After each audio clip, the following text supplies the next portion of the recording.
Acabamos de ver o trabalho de uma força constante e aplicamos para um caso bem especial, que é o trabalho da força-peso. Agora, eu quero generalizar o trabalho para uma força qualquer. Para isso, eu vou necessitar de fazer uma análise gráfica. Então, eu tenho aqui a força em função da posição, em que esta curva vermelha aqui descreve a minha força. Eu posso notar que se eu estiver analisando a minha força no intervalo que vai aqui de x0 até uma posição x, esta figura formada entre a função e o eixo aqui da posição vai determinar uma área, tá? Então, há uma área que está aqui achurada, riscadinha, que a interpretação é a seguinte. Eu digo que a área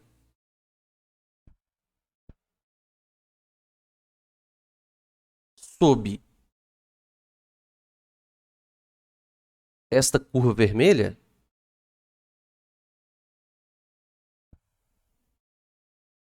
é numericamente igual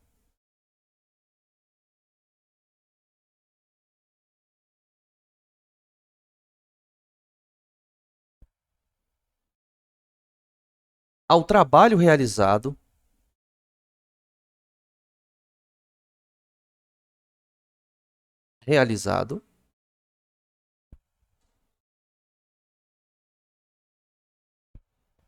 no intervalo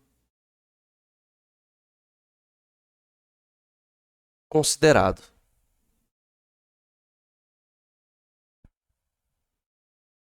E este intervalo considerado, é claro, né? Estou me referindo aqui pela figura, que é de x0 até x, que tem as suas forças, os valores da força correspondente. De x0 eu tenho uma força F0 e para o ponto x eu tenho uma força F. Ou seja, esta força pode variar ao longo do deslocamento. Ou seja, eu posso colocar isso em termos de uma equação, dizendo que o trabalho realizado pela força para levar a partícula de um ponto x0 até um ponto x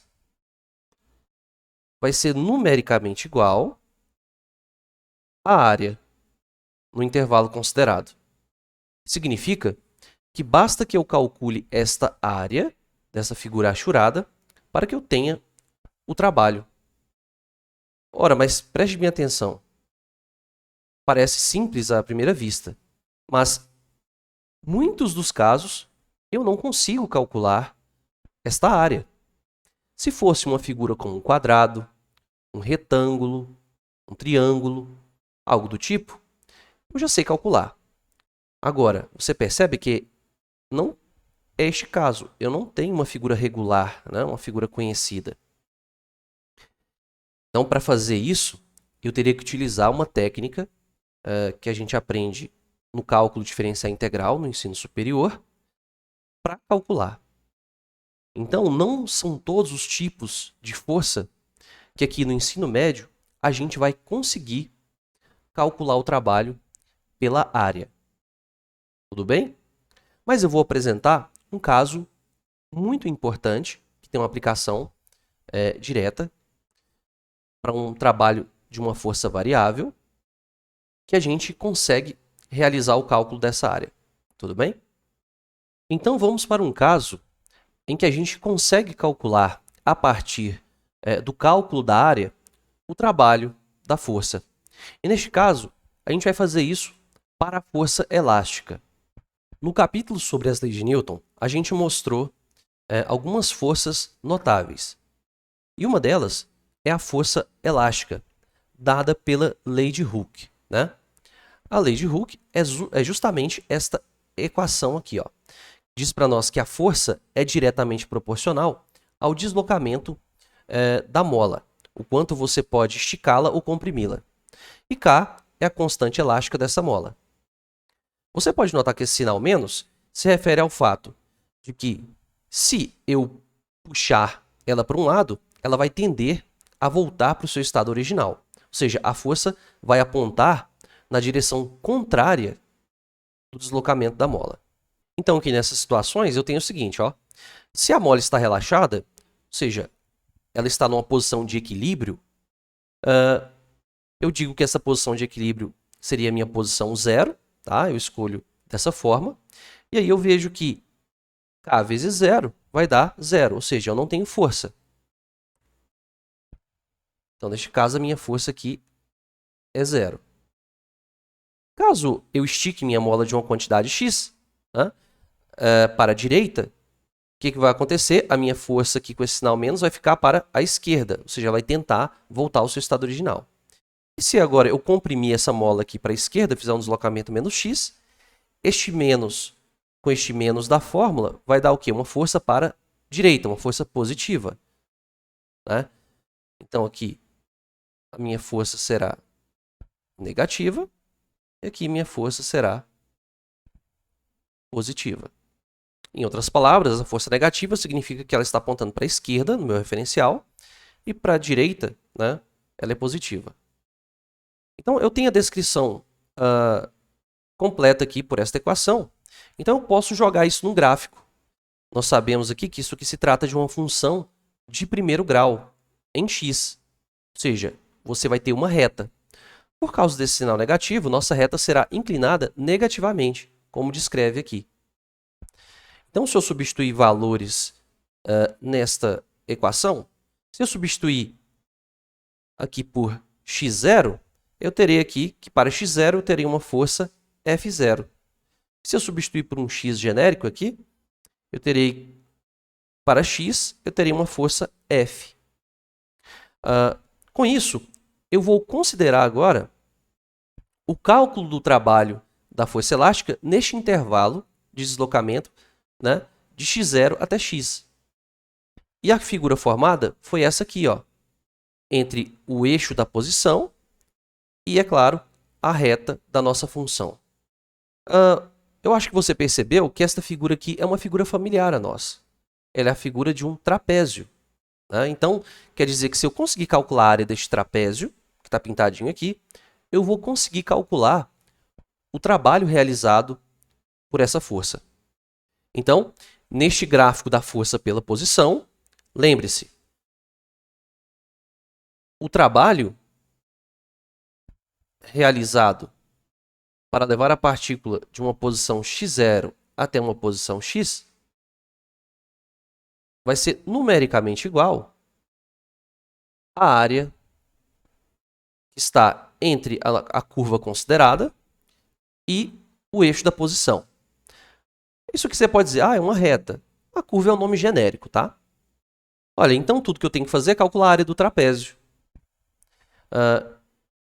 Então, como é que eu calculo a área desse trapézio? Eu vou separar aqui essa figura, para não bagunçar. Vamos usar o cálculo. A área desse trapézio, vamos colocar aqui, ó, desenhar um pequeno trapéziozinho aqui, pode ser calculada da seguinte forma. Você se lembra, ó, é a base maior mais a base menor vezes a altura dividido por 2. Agora, eu tenho que identificar nessa figura quem que é a minha base maior, quem que é a minha base menor e quem que é a altura do trapézio. Então, eu posso perceber por aqui que as bases do trapézio são aqueles que estão paralelos entre si. Ó. Então, esta parte maior é a base maior, meu Bzão, e essa aqui é a base menor, Bzinho. A altura é justamente o outro lado que sobrou, né? Então, isso aqui vai ser a minha altura, este tamanho. Pronto. basta eu substituir agora na minha equação que dá a área do trapézio. Bem, vamos lá, né? Eu vou colocar aqui, então, que esta minha base maior é quem, né? Ó, a minha base maior, esse lado, vai aqui desde a origem, 0, até F. Então, o tamanho dessa base maior vale o valor da força F. Então, é F mais. Aqui é o valor da minha força F0, ó. Vai desde aqui até aqui, ó. F0.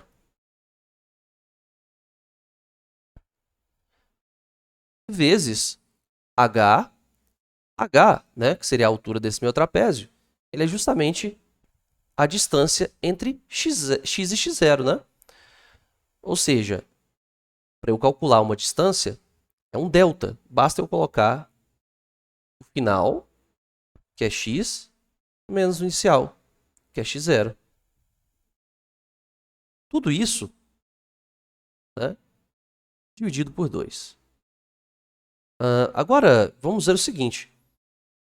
Quem são, né, f e f0? Olha, se eu substituir nesta função aqui os valores que eu tenho, correspondentes aqui, então para x eu tenho f, para x0 eu tenho f0. Então isso aqui é justamente a fórmula da lei de Hooke, né? Então eu vejo que, vou colocar aqui no cantinho, que f é menos kx e o meu f0 é menos kx0. Então é o valor da função aplicado aqui a esses valores, tá? Das posições. Então eu posso substituir. Aqui eu teria o seguinte, ó. Menos kx mais o f0, que é menos kx0 sobre 2, vezes x menos x0. Para prosseguir com o meu cálculo, basta utilizar a propriedade distributiva, né, da multiplicação. Fazer o famoso chuveirinho aqui, ó. Então, eu vou fazer este termo vezes esse, depois este termo vezes esse, tá? Vai dar o quê? Então, ó, menos kx vezes x vai dar menos kx ao quadrado. Agora, fazendo este com aquele lá, vai ficar menos com menos, vai dar mais. Vai ficar, então, k x0 vezes x. Vou fazer a mesma coisa para o segundo termo aqui, ó. Fazer este vezes esse e este vezes esse aqui, ó. Então, eu terei menos k vezes x0 vezes x. E aqui, agora, menos com esse menos fica mais. Vai ficar k x0 vezes x0 dá kx0 ao quadrado. Então, eu posso notar que este termo aqui se cancela, ó, que tem mais kx0x e aqui tem menos kx0x. Este termo e este termo se anulam. E logo eu terei, né? Claro, vamos colocar aqui o nosso 2, que está aqui embaixo. Então, eu terei o seguinte, ó, eu posso separar. Vai ficar meio, né? Vou colocar aqui o menos primeiro. Menos meio de kx quadrado mais meio de kx0 ao quadrado. Então, finalmente, eu tenho o meu trabalho, né? isso aqui, que é a área, é justamente o meu trabalho. Então, o trabalho para deslocar a partícula de um ponto x0 até um ponto x é justamente isto aqui, para o caso do trabalho de uma força elástica. Ora, mas vamos fazer uma observação importante aqui. Você nota que o trabalho aqui está associado a uma variação de uma grandeza, né? Ou seja, eu tenho um valor final e um valor inicial aqui. Eu vejo então que este trabalho depende aí da variação de uma determinada grandeza. Isso nos lembra o quê? Nós vimos, né, que para a força gravitacional, ou no caso a força-peso, que o trabalho estava associado, né, trabalho da força-peso, a menos a variação da energia potencial gravitacional. Se eu perceber bem aqui, né, eu vejo então que o trabalho está associado justamente, né, com energia. Então eu identifico estes termos que estão aqui, eles são uma energia, claramente. Então eu defino a energia potencial elástica, é aquela que foi acumulada na mola devido à deformação, da seguinte forma. Então, eu vou dizer que a minha energia potencial elástica, ela vai ser, vou denotar aqui pela letra, né? Vou seguir a mesma notação, né, que eu tenho utilizado, é PEL, né? Energia potencial elástica. Vai ser isso aqui, ó, meio de K x quadrado, né? Ou seja, em que K é a constante da mola e x é o quanto ela foi deformada. Então, eu posso concluir aqui que o trabalho, né, da força elástica, vou colocar assim, ele vai ser aqui, ó, meio menos meio de kx quadrado mais meio de kx0 ao quadrado. Mas eu defino, ó, menos meio de kx quadrado é justamente a minha energia potencial elástica, né? Então vai ficar aqui, ó, menos energia potencial elástica, que é no final, né? Vou colocar aqui. Mais a energia potencial elástica inicial. Ora, eu sei que a energia final menos inicial é o delta. Mas como os sinais estão trocados, isso aqui passa a ser, então, menos a variação da energia potencial elástica. Eu vejo que tem a mesma relação, então, né? Então, existe uma coisa em comum com o trabalho realizado pela força elástica e pela força-peso, né? Então, eu consigo perceber que tanto a energia potencial gravitacional quanto a energia potencial elástica, elas estão ligadas, né, com o trabalho através dessas expressões aqui. E isso não é por acaso. A gente vai perceber que tanto a força-peso quanto a força elástica, elas terão uma característica de serem forças conservativas. Tudo bem?